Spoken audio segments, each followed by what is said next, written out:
Hello everybody. I wanted to talk to you about your chromatography experiment and kicking off your chromatography experiment.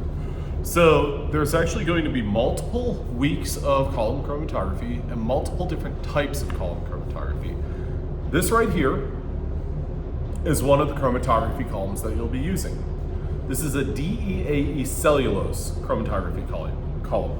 If you look very closely, you can see that white powder or solid that's kind of in this column. Then what you'll notice is that this column is actually run dry.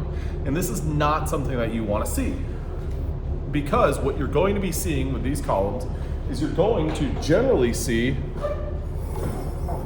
this 50 millimolar sodium phosphate buffer, pH 7.5. This is the buffer that this column is going to be stored in. Now I'm going to very, very carefully and gradually pour a little bit of this solution into this column, because this is what this column is going to be kind of preserved and stored in. Okay, so if you look closely, I'm gonna put the cap back on. If you look closely, you can see the solution top right there, and then the powder. Notice how it kind of got kicked back up.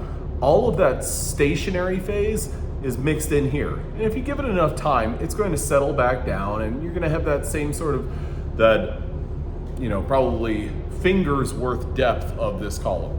Now, some of the columns have a little bit more of the DEA cellulose than others, but let's not worry about that for the time being. Now, when we're doing column chromatography, you're going to first and foremost set up your column something like this, where we've got, just got to adjust my stands here. Too high. Okay. So I've got this column, I've got a cap on the top and then a cap on the bottom.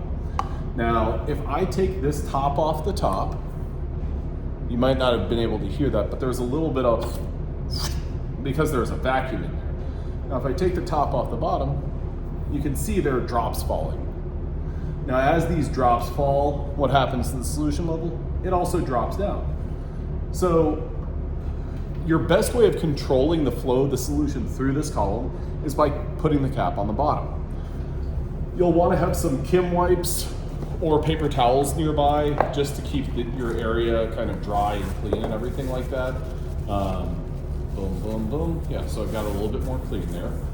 But the first thing that you need to do whenever you get to lab is make sure that you're comfortable manipulating and controlling and getting an idea of how quickly this column empties out. Then close it, stop. Okay, I'm gonna stop right there and revisit just a moment.